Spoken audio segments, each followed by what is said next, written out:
Sigma bond is formed by lateral और axial overlapping.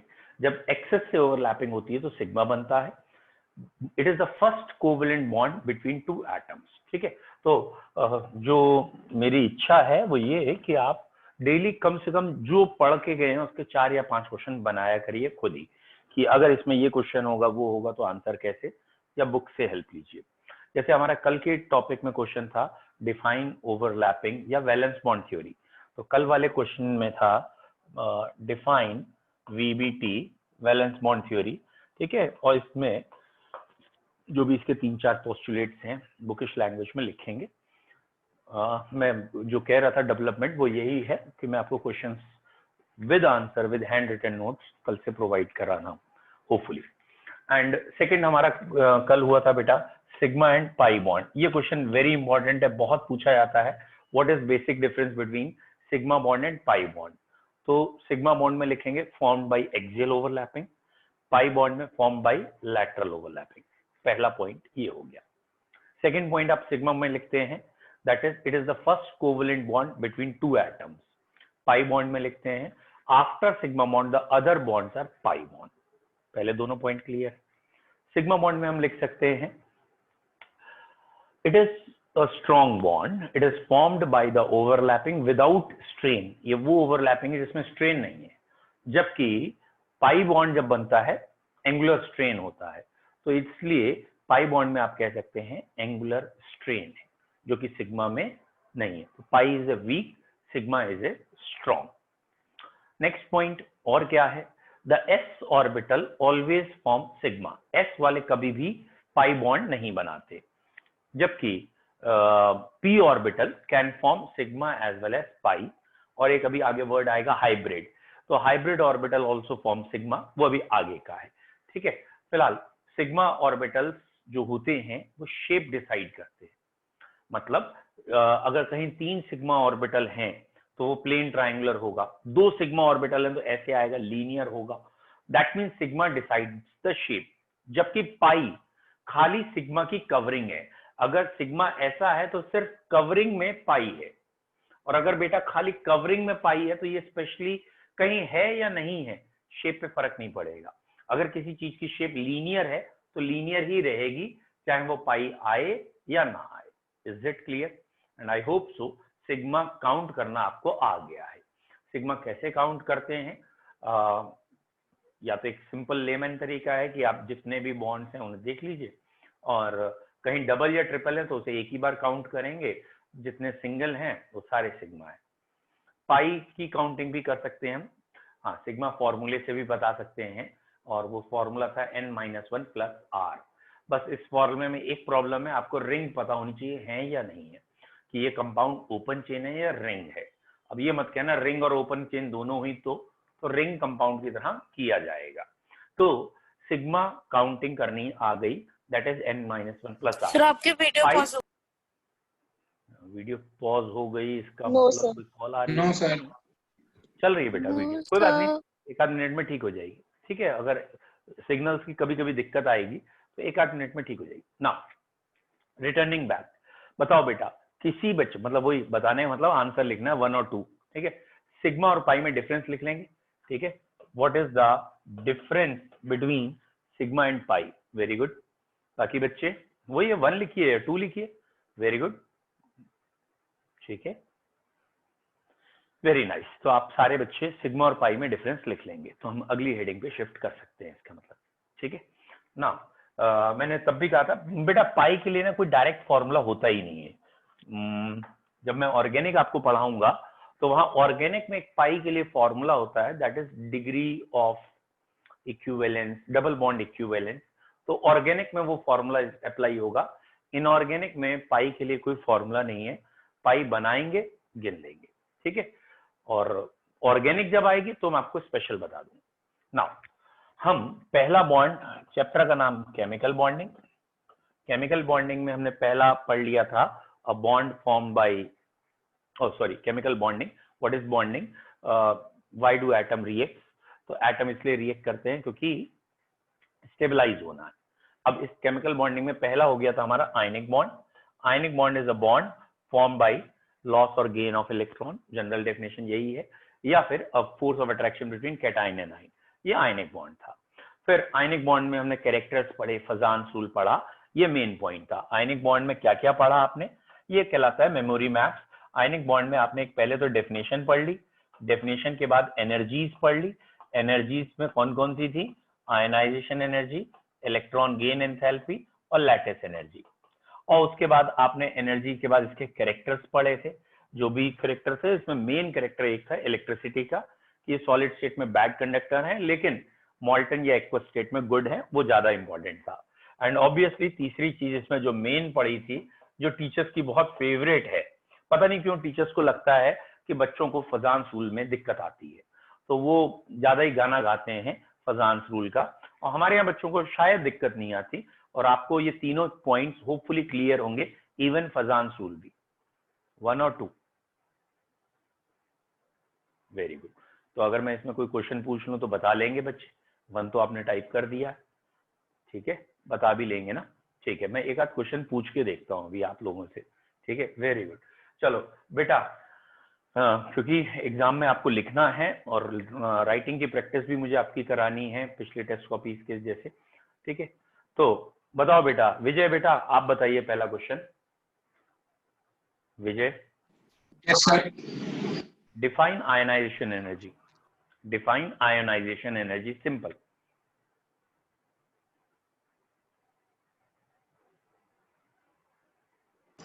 Sir, the energy which is required to extract an electron, this energy is known as ionization energy. In the case of cation, we use the ionization energy. Ionization energy.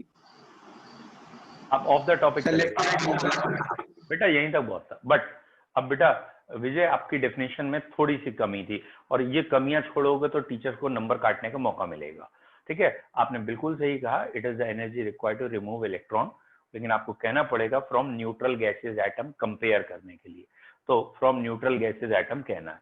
मैंने आपसे अभी cation A9 के बारे में पूछा ही नहीं, मतलब ionic bond के बारे में पूछा ही नहीं, तो आप उसको वहीं तक एलोबरेट करिए जहां तक जरूरी है। बट गुड अटेम्प्ट, कोई मौका मत छोड़ो वर्ड लिखने का या कोई भी मेन हेडिंग, ठीक है, दिखाएंगे। हाँ बेटा, नेक्स्ट बताओ बेटा, यहाँ नेक्स्ट है विदेही। विदेही बेटा, define फजान्स rule. So Fazan's rule tells us about the covalent characters in the ionic compounds. Very good, पहला पॉइंट। एंड थोड़ा सा एलोबरेट करो 2 मार्क्स के like. So we can define Fazan's rule by polarizing power, polarizability and charges on the ions. Very good, बहुत बढ़िया, very nice, to the point. Alisha बेटा, अलीशा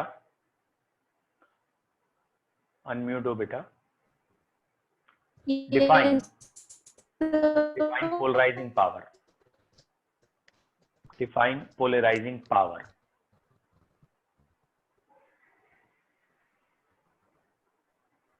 नहीं, define polarising power बेटा, नहीं आ रहा, अभी आपकी आवाज नहीं आ रही मेरे तक बेटा। चलिए ठीक है, श्रेया बेटा आप बताएंगे define polarising power. Sir, define polarising power. आपको इसमें ये लिखना होगा, polarising power is for comparing cations activity और कैटाइन्स पावर टू डिफॉर्म और polarise an anion, and polarising power is inversely proportional to size of an anion. नहीं बेटा अलीशा, मुझे आवाज नहीं आ रही आपको, ठीक है। फिलहाल पोलराइजिंग पावर का मतलब तो क्लियर है अब आपको, ठीक है, तो ये आपको याद रखना है। हाँ बेटा संजना, नेक्स्ट।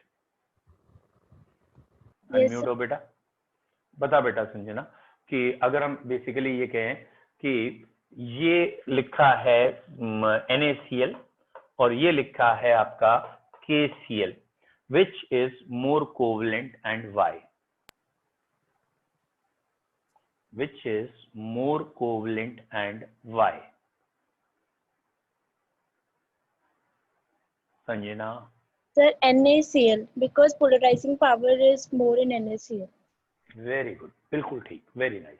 एक और थोड़ा सा बताइए बेटा, ये लिखा है, अब मैं थोड़ा सा चेंज करके पूछ रहा हूँ बेटा, MgO MgS, जरूरी नहीं है हर बारी वही एग्जाम्पल पूछूं जो क्लास में पढ़ा है। संजना बेटा आप ही बोलो, MgO MgS which is more covalent? Sir, MgO. MgS. बच्चे कैटाइन अगर छोटा होता तो कोवलेंट, यस, और एनाइन अगर बड़ा होता तो कोवलेंट। Very good Vijay. तो आंसर इज MgS। यहाँ कैटाइन में कंपैरिजन था, जो कैटाइन छोटा था वो कोवलेंट, यहाँ कैटाइन सेम है, एनाइन में कंपैरिजन है, जो एनाइन बड़ा है वो covalent. Therefore MgS is more covalent than MgO। तो ये तो हुआ आयनिक बॉन्ड। अब हम पढ़ना शुरू कर चुके हैं बच्चों covalent bond, a bond form by sharing of electron, covalent bond. इसमें हमने कोवेलेंसी भी पढ़ा। नाउ रिटर्निंग बैक, ठीक है, सारे बच्चे हो गए, कोई रह तो नहीं गया? अंशिका और अविशी रह गई, इनके क्वेश्चन रह गए। मैं अभी आपसे क्वेश्चन Sir, I am पूछता हूं। here. हाँ मैं देख लिया, आपसे क्वेश्चन रह गया ना, अभी क्वेश्चन पूछा था तो अब आपकी आवाज Yes, नहीं sir. आ रही थी, कोई बात नहीं। नाउ 1 मिनट लगेगा। बताओ बेटा अंशिका, पहले आप बताओ, ionic compound are good conductor of electricity. Is this statement is true, false, incomplete? Sir, this statement is truly incomplete. Ionic solids are bad conductors of electricity, but ionic ions, ionic compounds in molten states are good conductor of electricity. Very good. तो आप जब इतना बोला तो आगे भी बोल दो, क्यों? क्योंकि सॉलिड स्टेट में लैटिस स्ट्रॉन्ग था और मॉल्टन स्टेट में लैटिस ब्रेक हुआ और आयंस मोबाइल हो गए, फ्री हो गए। सॉलिड स्टेट में स्ट्रॉन्ग बॉन्डिंग थी इसलिए। But again very nice answer, good बेटा। अविशी बेटा आप बताओ, क्या आयनिक कंपाउंड बेंजीन में सॉल्युबल होंगे? Will ionic compound dissolve in benzene? No, sir, it will not dissolve in benzene because benzene is not a polar compound. अरे very good, बहुत बढ़िया answer. Benzene is non polar, very good. ठीक है, usually बच्चों को ये पता या मतलब अप्लाई नहीं कर पाते पोलर और non polar, but your answer is really good कि बेंजीन जो है वो नॉन पोलर है। Very good. नाउ अब हम कोवलेंट बॉन्ड पे आ गए हैं। कल हमने कोवलेंट बॉन्ड में सिग्मा और पाई पढ़ लिया था, ठीक है। आज एक बारी जस्ट एक क्वेश्चन सिग्मा का रिपीट कर रहे हैं, थोड़ा पहले इजी फिर टफ। पहले एक सिंपल क्वेश्चन बच्चों, ये लिखा है मैंने सी, नाम लिखता हूं, इसका नाम है बेटा, इसको मैंने कह दिया है आइसोपेंटेन, ठीक है, और एक है नियोपेंटेन, ठीक है बेटा। किसमें सिग्मा बॉन्ड ज्यादा है और कितने? Which has more sigma bond? Isopentane, neopentane? Answer लिख दो, किसमें सिग्मा बॉन्ड कितने हैं लिख दो। विजय बेटा जल्दबाजी जरूर करेगा, जल्दबाजी जरूर करेगा, हैं? श्रेया बेटा वेरी बैड। ओहो अलीशा क्या कर रहे हो बच्चों? वेरी बैड संजना, एक का भी आंसर सही नहीं आ रहा, बहुत मारूंगा। चलिए वेरी गुड बेटा। ये है C5H12, ये फॉर्मूला होता है पेंटेन का। इसमें टोटल 17 एटम है, तो 16 सिग्मा होंगे, पाई की बात ही नहीं होगी। और मैंने अगर आपसे पूछा किसमें सिग्मा बॉन्ड ज्यादा होंगे, पाई का तो सेंस ही नहीं है, तो सिग्मा बॉन्ड दोनों में बराबर होंगे। क्यों बच्चों ऐसी बातें कर रही हो? These two are isomers of each other. और कार्बन ऐसे लगे हों, कल जैसा एग्जाम्पल कराया था, और कार्बन ऐसे लगे हों और कार्बन ऐसे लगे हों, क्या फर्क है? कोई फर्क नहीं है। आपको कल मैंने बताया था कि चेन आगे पीछे ऊपर नीचे करने से सिग्मा बॉन्ड चेंज नहीं होते। कल वाला ABCD वाला एग्जाम्पल ध्यान करो, अगर वो लाइन से लगे हैं, डी उठ के नीचे आ गया, बीच में आ गया, रिंग तो नहीं बनी ना, तो सिग्मा उतने ही रहेंगे भैया। आइसोपेंटेन, नियोपेंटेन सिग्मा बराबर होंगे। और एक बच्चे ने सही आंसर दिया, बाकी सबका गलत था। विदेही का आंसर सही था कि बोथ हैव या 16 सिग्मा बॉन्ड बोथ। यहाँ पाई का तो सेंस भी नहीं होता, 16 सिग्मा बॉन्ड थे। अब गलत मत करना, भूत मारूंगा। अगला क्वेश्चन एक और देना पड़ेगा, ठीक है, ये क्वेश्चन अब टफ दूंगा, टफ, बहुत टफ। ठीक है, बताओ P4O10, 10 रुपए का क्वेश्चन, 10 रुपी 10 रुपी 10 रुपी, बताइए 10 रुपए का question. P4O10 give number of sigma bond. बताओ बच्चों सिग्मा बॉन्ड कितने हैं P4O10। तुक्का नहीं मारना है, खाली बैठे हो तुक्का मत मारना, मैं गिनवाऊंगा फिर। चलिए, योर टाइम स्टार्ट नाउ। जब मैं तुम्हें पहले ही बता चुका हूँ टफ क्वेश्चन है, तो कम से कम जनरल रूल तो मत लगाओ, तो दिमाग लगाओ। गुड,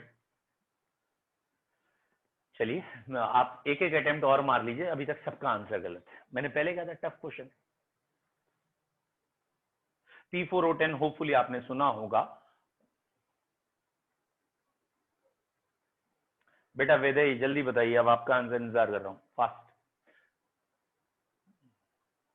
अरे भाई साहब वेरी गुड। ये तू नेट साथ में तो नहीं चला रहे कोई दूसरा वाला मोबाइल पे हैं? इतनी जल्दी आंसर कैसे? और नो एकदम सही। सर, वो फर्स्ट टाइम में मैंने वो फॉर्मूले से कर दिया था, फिर बना के देखा तो उसमें 4 पाई बॉन्ड भी थे। अरे वेरी गुड, वेरी नाइस, ये तो भैया कमाल हो गया।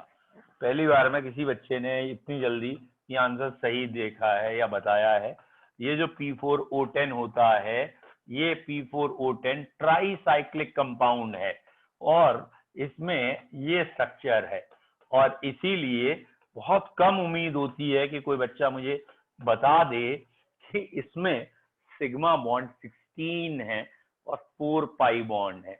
और हमारे फॉर्मूले से बहुत जल्दी आ जाता है, बस इतना पता होना चाहिए ट्राईसाइक्लिक है। और ट्राईसाइक्लिक में क्या होता है, जो भी नंबर ऑफ एटम्स होंगे उसमें हमें 2 ऐड करना होगा।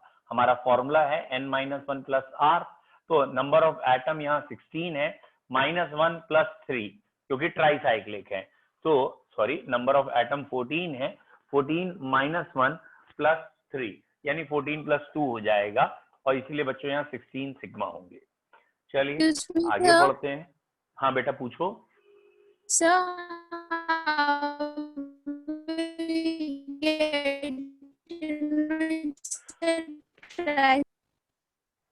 यस बेटा, ये पढ़ते पढ़ते धीरे धीरे नॉलेज आएगी। ये ट्राईसाइक्लिक है, बाईसाइक्लिक है, मोनोसाइक्लिक है, ये हम देखते नहीं बता सकते।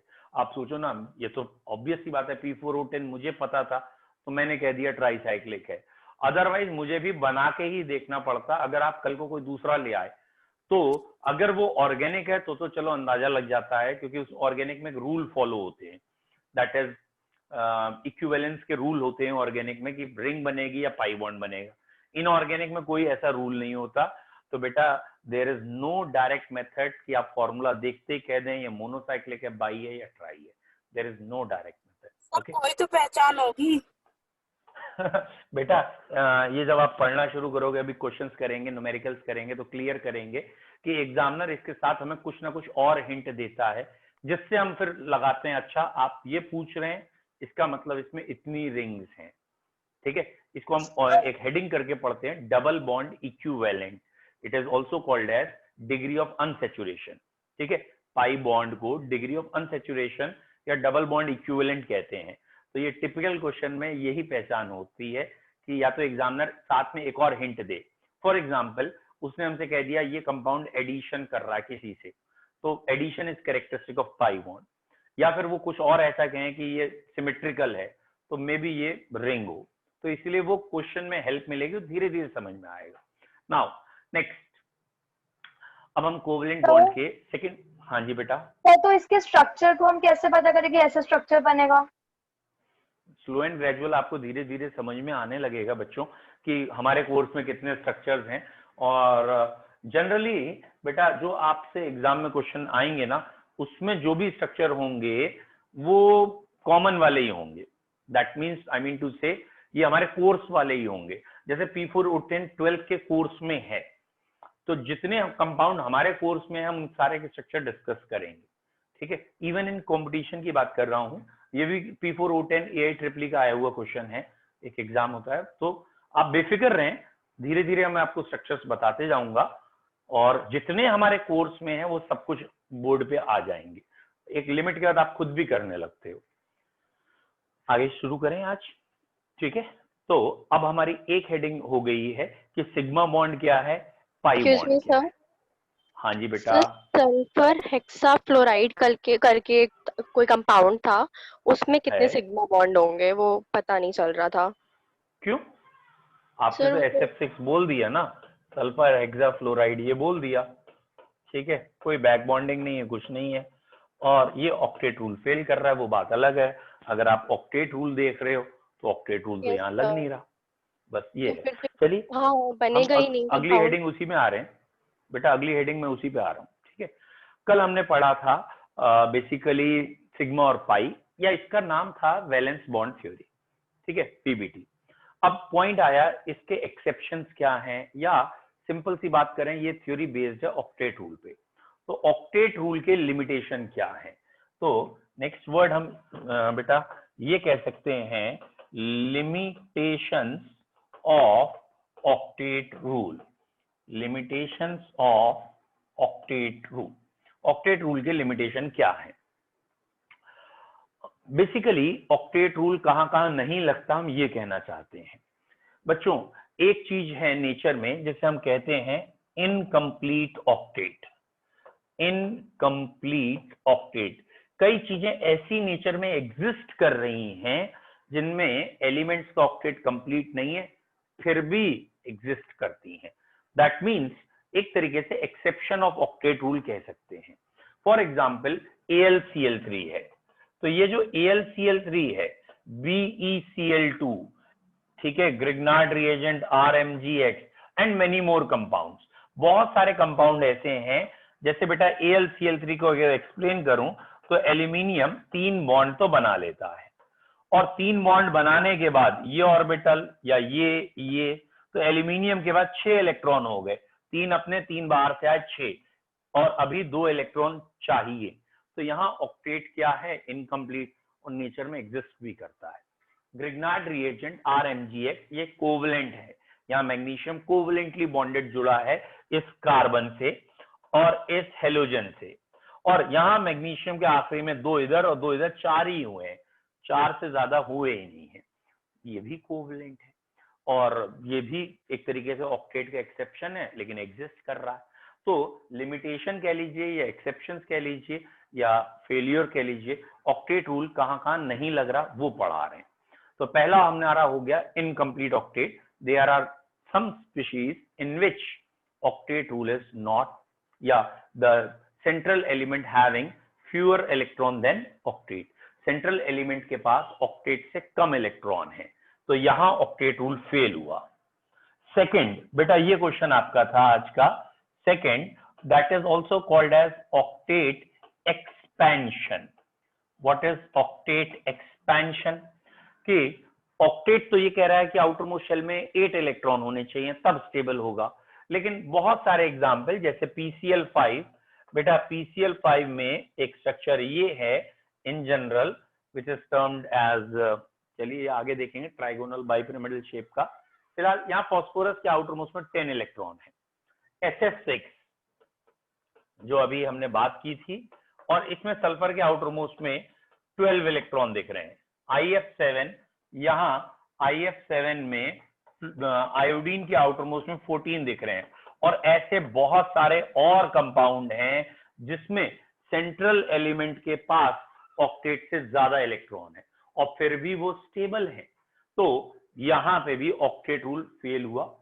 एक साइंटिस्ट थे सिडविक, ठीक है, नाम से क्लियर है, सिडविक। तो इन्होंने क्या कोशिश की कि सिंगलेट बॉन्ड एक बताया जिससे कि इनकी खाना पूरी हो जाए। Singlet, what is the meaning of singlet bond? कि यहाँ 1 इलेक्ट्रॉन से बॉन्ड बन रहा है, कि इन दोनों के बीच में सिर्फ 1 इलेक्ट्रॉन की शेयरिंग है और वो 1 इलेक्ट्रॉन फास्फोरस का है। बस खाना पूरी करने के लिए इन्होंने सिंगलेट बॉन्ड बनाया था और ये दिखा दिया कि भाई फास्फोरस के आखिरी में 5 थे और सिंगलेट बॉन्ड ये दोनों हुए और इनमें 3 की शेयरिंग हो गई। तो ऑक्टेट रूल प्रूफ करने की कोशिश की, बट वो सिंगलेट बॉन्ड हिट ही नहीं हो पाया। क्यों? क्योंकि अगर ऑक्टेट रूल इतना ही ज्यादा इंपॉर्टेंट या सही होता तो जो हम बाकी एक्सेप्शन पढ़ रहे हैं वहां पे भी कुछ ना कुछ और आना चाहिए था, वो हो ही नहीं पाया। तो ऑक्टेट रूल का एक एक्सेप्शन या एक फेलियर ये आया। थर्ड फेलियर, बेटा थर्ड फेलियर ऑक्टेट रूल का, जो सबसे बड़ा फेलियर कह सकते हैं, नोबल गैसेस के कंपाउंड्स ऑफ नोबल गैसेस, ये ऑक्टेट रूल का सबसे बड़ा फेलियर है। मतलब हमने ऑक्टेट रूल बनाया ही नोबल गैसेस की वजह से था कि नोबल गैसेस स्टेबल हैं, ये कंपाउंड नहीं बनाती, तो ऑब्वियसली ये स्टेबल हैं, कंपाउंड नहीं बना रही, इनको देख के हमने रूल बनाया, इनके भी कंपाउंड मिलने लगे, तो ये भी ऑक्टेट एक्सपेंशन में जाएंगे। लेकिन इसको हमने अलग से इसलिए लिखा है कि बेसिकली नोबल गैसेस की वजह से ऑक्टेट रूल आया था और उनके भी कंपाउंड हैं, तो ऑक्टेट रूल की तो धज्जियां उड़ गई। Is it clear? इसके अलावा भी पॉइंट है, जैसे odd electron molecule. Odd electron molecule मतलब कई जगह में ऐसे मॉलिक्यूल मिले हैं जिसमें एक एक अनपेयर इलेक्ट्रॉन भी होता है। समवॉट ऐसे मॉलिक्यूल भी हैं जहां अनपेयर्ड इलेक्ट्रॉन्स आर प्रेजेंट। और ऑक्टेट से पहले जो आप वैलेंस बॉन्ड थ्योरी पढ़ रहे थे, उसमें साफ कहा गया था कि जो भी अनपेयर है वो अनस्टेबल है। यहाँ पे भी अनपेयर है और ये एग्जिस्ट भी कर जाते हैं, तो इसलिए ये भी ऑक्टेट का फेल्यूर है। And most important one, limitation की जब हम बात करते हैं तो octet rule do not tell us about geometry और शेप। ऑक्टेट रूल से हमें किसी की अगर ज्योमेट्री की बात करें या शेप की बात करें तो ये नहीं पता चलता। आई मीन टू से, अभी हम शेप्स पे अगली हेडिंग में मूव करेंगे, तो PCl5 की शेप होती है ट्राइगोनल बाइपिरामिडल। ऑक्टेट रूल का कोई लेना देना नहीं है ये शेप को बताने में, हेल्प करने में। CO2 की शेप होती है लीनियर, ये आपको अब पढ़नी है शेप, लेकिन ऑक्टेट रूल इन शेप्स के बारे में, मैग्नेटिक मोमेंट या शेप्स के बारे में कुछ नहीं बता रहा। तो आपको ये ध्यान रखना है कि there are lot of limitations for octet rule. बोलो, क्लियर है बेटा? एनी डाउट प्लीज आस्क, पूछिए।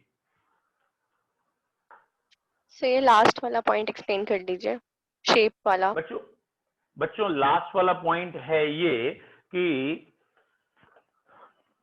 अभी हम कोवलेंट में जो अगली हेडिंग पढ़ने जा रहे हैं वो ये है कि कोवलेंट मॉलिक्यूल्स के बॉन्ड डायरेक्शनल होते हैं, और डायरेक्शनल बॉन्ड के वजह से इनकी एक शेप होती है, एक पर्टिकुलर शेप आती है कोवलेंट बॉन्ड्स में।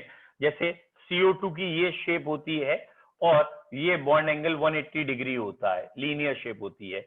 BF3 की शेप प्लेन ट्राइंगुलर होती है और ये बॉन्ड एंगल 120 डिग्री होता है, और ऐसे ही बाकियों की भी शेप्स होती हैं। लेकिन ये शेप्स वैलेंस बॉन्ड थ्योरी या ऑक्टेट रूल नहीं बता रहा है। ऑक्टेट रूल का सिर्फ कहना 8 हो जाए हमारा काम पूरा, हम अपने जाके चादर तान के सोएंगे, इनको इससे आगे मतलब नहीं। इसके लिए दूसरी थ्योरी लगी थी valence bond electron pair repulsion theory, या हाइब्रिडाइजेशन से ही बताते हैं शेप। तो मेन जो शेप बताने के लिए अगली थ्योरी है वो है VSEPR, और इसकी फुल फॉर्म है that is valence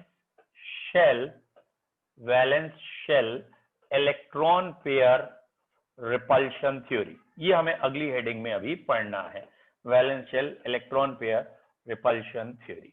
this one is our second heading.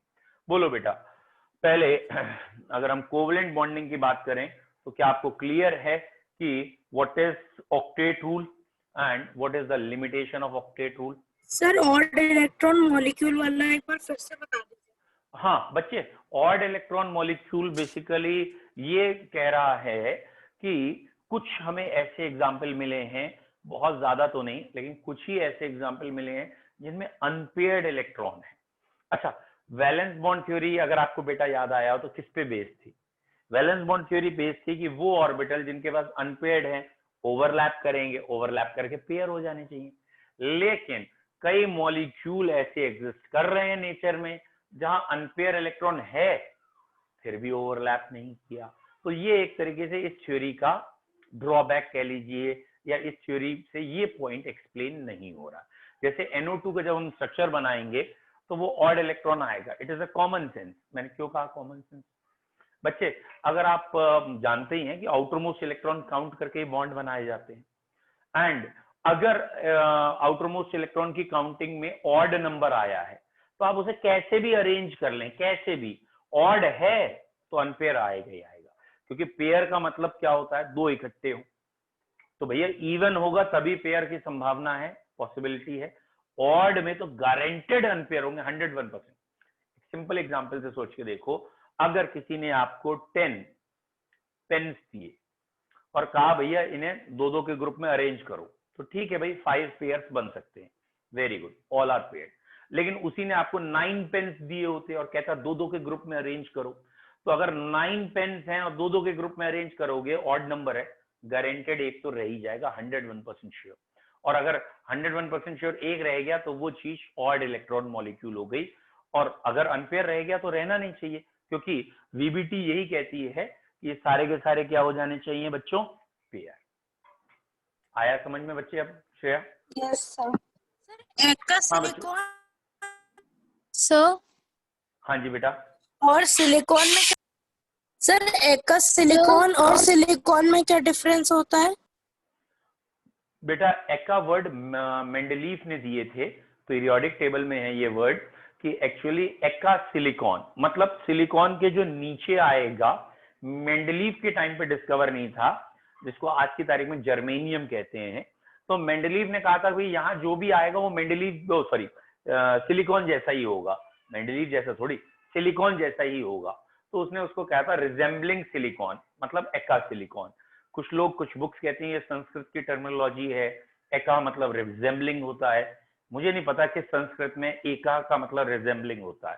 फिलहाल उसका सेंस ये था रिजेंबलिंग विद सिलिकॉन, तो उसने कह दिया था एका सिलिकॉन। हाँ जी बेटा, और बोल, ये डाउट क्लियर है अब एका सिलिकॉन? वैसे तो ये पीरियोडिक टेबल का डाउट है, यहाँ का नहीं।